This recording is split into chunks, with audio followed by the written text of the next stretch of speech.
stories fade with time, buried beneath silence, lost in forgotten files, or dismissed as mysteries that will never be solved.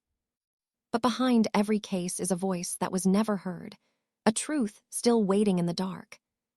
This channel is dedicated to the victims, the unanswered questions, and the stories that refuse to disappear. Because somewhere, someone still knows what happened. Welcome to Cries, Unheard in the Darkness. In the fall of 1982, a faceless killer committed a crime so intimate and so widespread that it paralyzed an entire nation. They didn't use a gun, and they didn't hide in a dark alley. Instead, they walked into everyday drugstores, picked up a household staple, and turned the act of seeking relief into a death sentence. Within days, 7 people were dead in the Chicago area. The city was gripped by panic that soon spread across the globe. It was a mystery that broke the bond of trust between the consumer and the shelf, forever changing the way we live. As of 2026, the Chicago Tylenol murders remain one of the most chilling unsolved enigmas in American history. It began on the morning of September 29, 1982. 12-year-old Mary Kellerman woke up with a minor cold. To help her feel better, her parents gave her 1 capsule of extra-strength Tylenol. By the next morning, she was gone. The horror was just beginning. In Arlington Heights, tragedy struck the Janus household. Adam Janus, a 27-year-old postal worker, collapsed and died of what was initially suspected to be a massive heart attack. In a cruel twist of fate, his 25-year-old brother Stanley and 19-year-old sister-in-law Teresa gathered at the home to mourn. Stressed and grieving, they both took capsules from the same bottle Adam had used.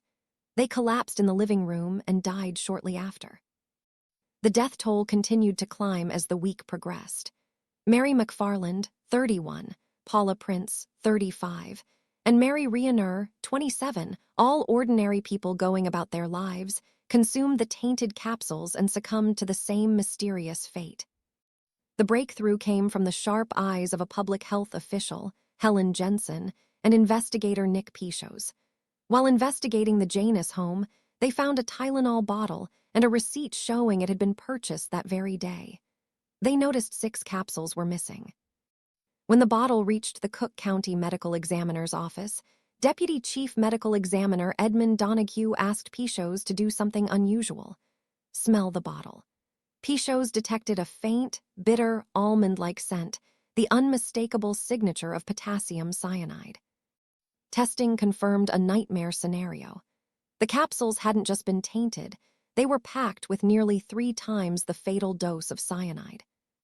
A multi-agency task force determined that the capsules were manufactured at 2 different plants, one in Pennsylvania and one in Texas. This proved the tampering didn't happen at the factory. Instead, someone had likely removed bottles from drugstore shelves in the Chicago area, laced the capsules with poison, and returned them to the stores to be purchased by unsuspecting victims. The fear was so intense that police drove through neighborhoods with bullhorns, warning people not to consume Tylenol. One woman in the Chicago area narrowly escaped. She purchased a bottle but later told investigators she sensed something was off and never took the pills. She was one of the lucky ones. For decades, investigators chased shadows. 2 names, however, have haunted the case files for over 40 years. James William Lewis. Shortly after the deaths, Lewis sent a ransom letter to Johnson & Johnson demanding $1 million to stop the killings. He was caught and convicted of extortion, serving 10 years. While he admitted to writing the letter, he denied the murders. Curiously, the FBI found he began writing the letter before the first news reports of the poisonings were public. Lewis died in July 2023, taking whatever he knew to the grave.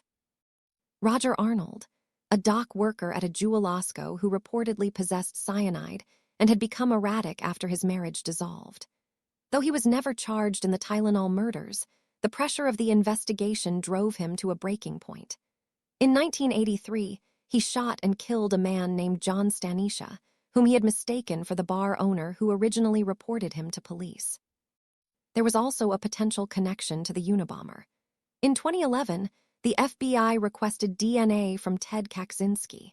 His parents lived in suburban Chicago in 1982, and his early bombings occurred in the same region.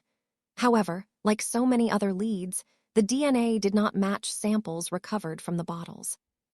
The Chicago murders didn't just end in Chicago. They inspired a wave of hundreds of copycat attacks across the country. In 1986, Diane Elsroth died in Yonkers, New York, from Tylenol laced with cyanide, a carbon copy of the original case.